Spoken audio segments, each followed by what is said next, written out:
Hallelujah, good morning. एक और बेहतरीन दिन प्रभु ने हमें दिया है कि हम उनके वचनों पर मनन कर सकें। प्रभु का धन्यवाद। हर रोज इस कार्यक्रम के द्वारा हम जुड़ते हैं और प्रभु के वचन पर मनन करते हैं। आइए छोटी प्रार्थना के साथ मनन की शुरुआत करें। पवित्र पिता, आपका धन्यवाद। प्रभु, आपके वचन हमारे लिए आवश्यक है ताकि हम आत्मिक तौर पर बलवंत हो सकें, ताकि हम आपके गवाह होकर जी सकें, ताकि हम आप में दृढ़ हो सकें। प्रभु, आज दोबारा अपने वचन से हमसे बात करें। प्रार्थना यीशु के नाम से मांगते हैं, आमीन। जबकि हम हर रोज प्रभु के वचन को सुनते हैं, आत्मिक तौर पर हमें बलवंत होना है। एक ऐसा जीवन हमें जीना है जो कि प्रभु को महिमित करता हो। तो मैं आपसे पूछना चाहूंगा, आप में कितने लोग ऐसे हैं जो कि आत्मिक तौर पर दृढ़ होकर बढ़ रहे हैं? शरीर के अनुसार जीने वालों का, सांसारिकता में अपने जीवन को बिताने वालों का एक तरीका होता है, एक जीवन शैली होती है। वे उनके शरीर की बात ही सुनते हैं। जब हम अपने शरीर की बात सुनते हैं और उनकी पूर्ति हेतु जीते हैं तो वह शारीरिक जीवन है। लेकिन जब बात आत्मिक जीवन की आती है, अगर आत्मिक जीवन जीना चाहते हैं, प्रभु को भावता हुआ जीवन, बात जब भक्ति की आती है, धार्मिकता की आती है, हमें उसका अभ्यास करना है। अगर हम परमेश्वर को भावता हुआ जीवन जीना चाहते हैं, एक भक्तिपूर्ण जीवन अगर हम जीना चाहते हैं, तो आवश्यक है कि हम कुछ एक नियमों का पालन करें। हमें अपने आप को प्रभु को सौंपना सीखना होगा। अगर परमेश्वर की इच्छा रही तो आत्मिक जीवन की दृढ़ता के लिए, स्थिरता के लिए जो आवश्यक चीजें हैं, उनके विषय में हम बात करने वाले हैं। हर रोज एक विषय, हर एक रोज हम एक एक विषय को लेंगे और उस पर बात करेंगे। यही हमारे लिए बेहतर होगा। ठीक है, तो आज का पहला विषय, क्या हम हमारे आत्मिक जीवन में दृढ़ हैं? क्या हम दिन प्रतिदिन हमारे आत्मिक जीवन में बढ़ रहे हैं? इसको जानने का सबसे पहला मानक है, क्या जानते हैं? हमारा प्रार्थना जीवन। क्या आप प्रार्थना करते हैं? क्या आपकी प्रार्थना परमेश्वर की इच्छानुसार है? क्या आत्मा में भरकर प्रार्थना करने को आपने अपनी आदत बनाई, या फिर आपकी प्रार्थना कुछ एक शब्दों के दोहराए जाने के साथ ही खत्म हो जाती है, या फिर एक व्यायाम के तौर पर, आत्मिक आहार के तौर पर पिता परमेश्वर के साथ समय बिताने की आतुरता और इच्छा के साथ आप प्रार्थना में समय बिता रहे हैं? देखिए, किसी भी इंसान को देखकर उन्हें मानक बनाकर हम आत्मिक जीवन में आगे नहीं बढ़ सकते। लेकिन प्रभु यीशु मसीह, जो कि हमारे लिए परमेश्वर की इच्छा को पूरा करने के लिए मनुष्य रूप लेकर इस संसार में पैदा हुए, हर विपरीत परिस्थिति पर उन्होंने जय पाई, केवल उन्हें ही हम अपना मानक मान सकते हैं। क्या प्रभु यीशु प्रार्थना करते थे? अगर पूछें तो बिल्कुल। उनके प्रार्थना का जीवन बाइबल में एक हाईलाइट है ना? देखिए, मरकुस रचित सुसमाचार पहला अध्याय उसकी 35वीं आयत में, भोर को दिन निकलने से बहुत पहले वे उठकर निकले और एक जंगली स्थान में वे गए और वहां पर वे प्रार्थना करने लगे। मतलब अकेले में प्रार्थना करने लगे। आत्मिक तौर पर बढ़ने की इच्छा रखने वाले, परमेश्वर से, प्रभु से निरंतर बातचीत करने की इच्छा रखने वाले होते हैं, आशा रखने वाले होते हैं। बिना प्रार्थना जीवन के मसीही आत्मिक तौर पर मरा हुआ ही है। प्रार्थना एक सांस की तरह है। बिना सांस के एक मनुष्य का क्या होगा? प्रभु के साथ निरंतर मेल मिलाप में रहना, उनमें दृढ़ रहना, प्रार्थना जीवन का मूल है। प्रभु यीशु सुबह भोर को उठकर सूरज निकलने से पहले वे बाहर जाते हैं। क्या आप जल्दी उठते हैं? हम में से कई लोगों के लिए सुबह जल्दी उठना ही बोझ के समान है, लेकिन कुछ लोग उठते हैं। कुछ शहरों में, एक बार मैं मुंबई गया था और जिनके घर में रुका था वे सुबह 5 बजे ही उठ जाते हैं, बाहर निकल जाते हैं। मैंने पूछा तो कहा रोज ऐसा ही होता है। अरे हर रोज सुबह? हां, हर रोज 5 बजे। हमारी नौकरी का स्थान बहुत दूर है, इसीलिए अगर मैं 5 बजे उठकर उस टाइम वाली लोकल ट्रेन को अगर मैं नहीं पकड़ पाऊंगा तो अपने ऑफिस 9 बजे नहीं पहुंच पाऊंगा। नौकरी जाने के लिए हो या फिर व्यापार के लिए हो, इन बातों के लिए आजकल कई सारे लोग सुबह सवेरे उठ जाते हैं, निकल जाते हैं। लेकिन क्या कोई प्रार्थना करने के लिए उठते हैं? देखिए, नौकरी व्यापार हमारे भौतिक जीवन के लिए जितना आवश्यक है, आत्मिक जीवन के लिए प्रार्थना उतना ही आवश्यक है। परमेश्वर के साथ सहभागिता करना आवश्यक है। क्या हम इस बात को समझते हैं?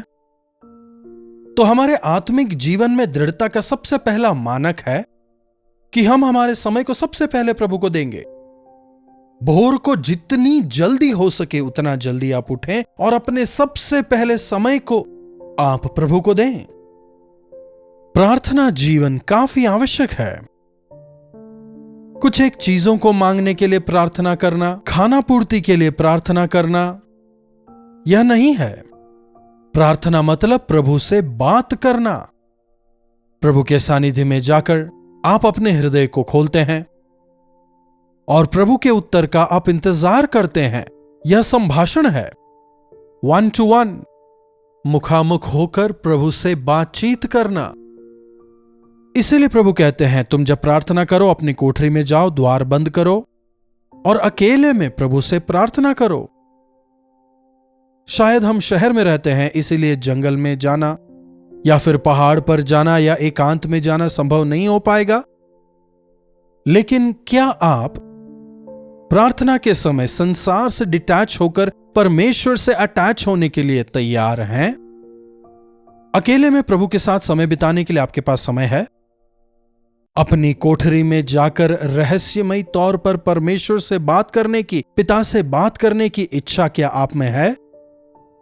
देखिए, जैसे हमें भूख लगती है, खाना खाने की इच्छा होती है, प्यास लगती है, पानी पीते हैं, बिल्कुल इसी प्रकार से हमारे आत्मिक जीवन में जब हमारे अंदर धार्मिकता की प्यास होगी, प्रभु से मिलने की जब भूख होगी, मुझे प्रभु से बात करना है, उन्हें बताना है, मेरे कष्ट को मैं उन्हें बताना चाहता हूं, उनके प्रावधानों की आशा रखता हूं, उनसे सुनना चाहता हूं।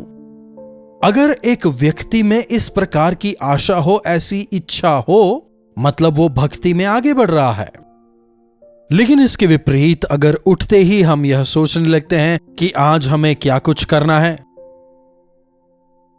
क्या पहनना है, क्या खाना है, कहां जाना है, कहां से आना है, पैसे कैसे कमाने हैं, सांसारिकता के विषय में अगर हम सोचने लगते हैं, मतलब हम आत्मिकता में कमजोर हैं और शरीर की भक्ति करते हैं। वे लोग भी प्रार्थना जरूर करते हैं, इस कार्यक्रम से जुड़कर प्रार्थना करते हैं, बाहर जाते समय प्रार्थना करते हैं, सुरक्षा के लिए प्रार्थना करते हैं, वह दूसरी बात है। मुद्दा है परमेश्वर के साथ संगति करना। जब हम प्रभु यीशु मसीह के व्यक्तिगत जीवन पर गौर करते हैं, रात भर वे पिता के साथ प्रार्थना में गुजारते थे। इस कम समय में तमाम रेफरेंस को बताना मुश्किल होगा, लेकिन मत्ती, मरकुस, लूका, यूहन्ना, चारों सुसमाचार को आप जरा पढ़ के देखिए। यहां तक कि मरने से पहले भी वे गेत्सेमने में प्रार्थना करते हैं। कई बार पूरी रात वे प्रार्थना में गुजारते हैं।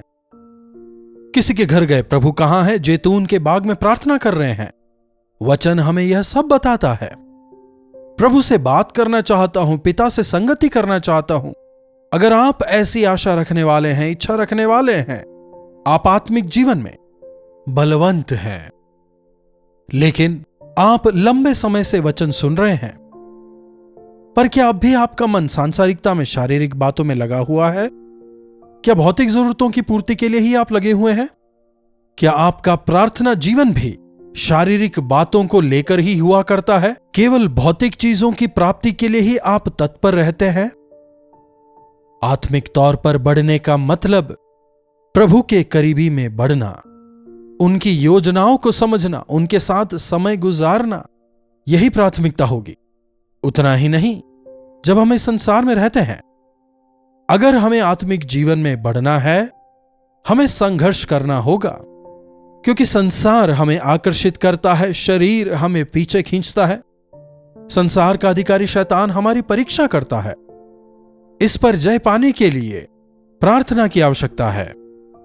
प्रार्थना द्वारा ही हम संघर्ष कर सकते हैं, क्योंकि हमारा संघर्ष लहू और मांस से नहीं, बल्कि संसार के अंधकार की ताकतों से है। इसीलिए सांसारिकता और शारीरिक बातों से जीतने के लिए हमें प्रार्थना नामक हथियार की आवश्यकता है। एक और वचन की ओर मैं आपके ध्यान को लाना चाहूंगा। इब्रानियों को लिखी गई पत्री,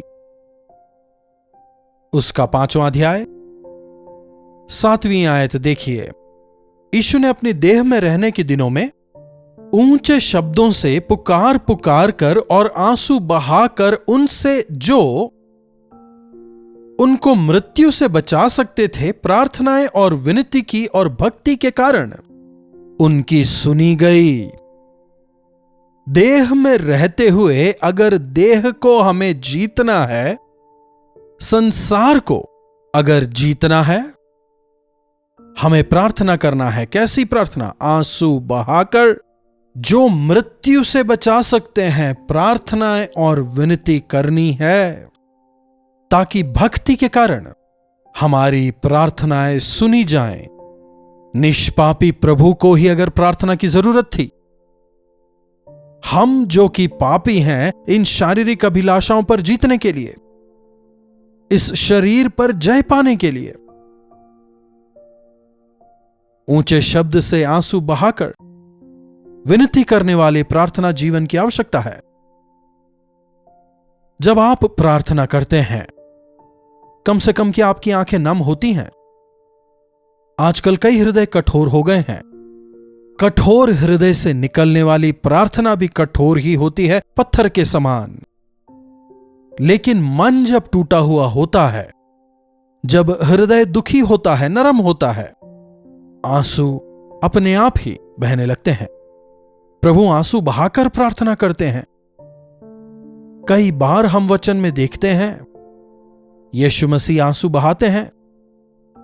यीशु पहाड़ पर जाते हैं, आंसू बहाते हैं। वे अपने लिए नहीं रोए, हमारे लिए वे आंसू बहाते हैं। इस संसार को जीतकर आपके मेरे लिए एक नमूना बनने के लिए स्वयं निष्पापी प्रभु प्रार्थना करते हैं। आपके प्रार्थना के जीवन के आधार पर हम आपके आत्मिक जीवन को नाप सकते हैं। हर रोज कितनी देर प्रार्थना करते हैं? कम से कम 3 बार जितनी देर खाने में बिताते हैं करते हैं? कम से कम 3 बार 15 मिनट? कम से कम 3 बार 10 मिनट? वह काफी नहीं। दानिएल दिन में 3 बार प्रार्थना करता था, लेकिन पूरे दिन भर वो प्रार्थना के भाव में ही रहता था। एक प्रभु के दास कहते हैं, मेरी सोच पूरी प्रार्थना है।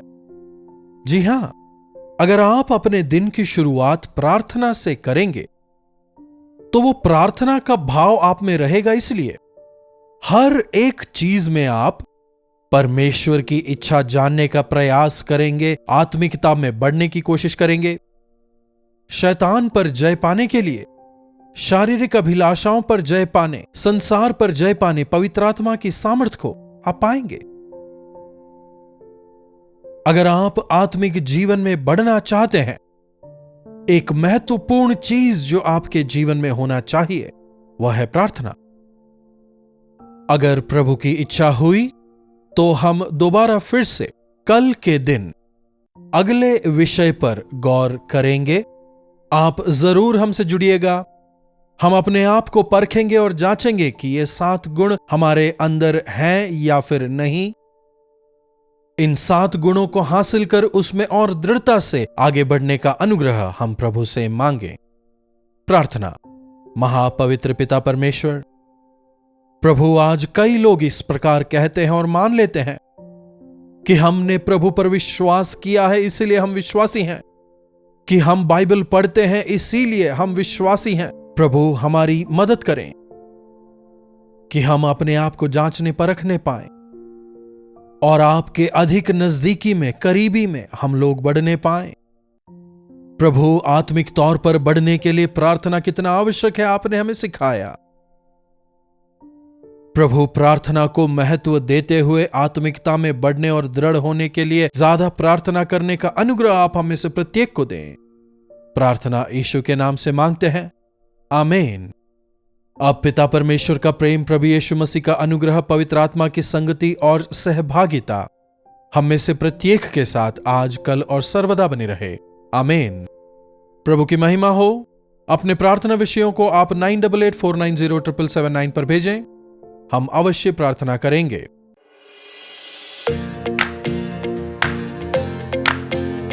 उधमपुर, जम्मू और कश्मीर और आसपास के रहने वाले दर्शकों के लिए खुशखबरी। डॉक्टर जयपॉल अपने दर्शकों से मिलने के लिए उधमपुर आ रहे हैं। एक दिन के गेट टुगेदर के लिए तारीख है मई 8, 2024। समय है शाम 4:30 बजे से 8 बजे तक। जगह है समर्पण चर्च फेलोशिप, उत्तरी कमांड के पास, मैगेनी गांव। अधिक जानकारी के लिए स्क्रीन पर दिए हुए नंबर पर संपर्क कीजिए और आकर डॉक्टर जयपॉल से मिलना न चूकें। कलवरी दर्शन, ये है प्रेम के दर्शन, यीशु प्रेम के दर्शन।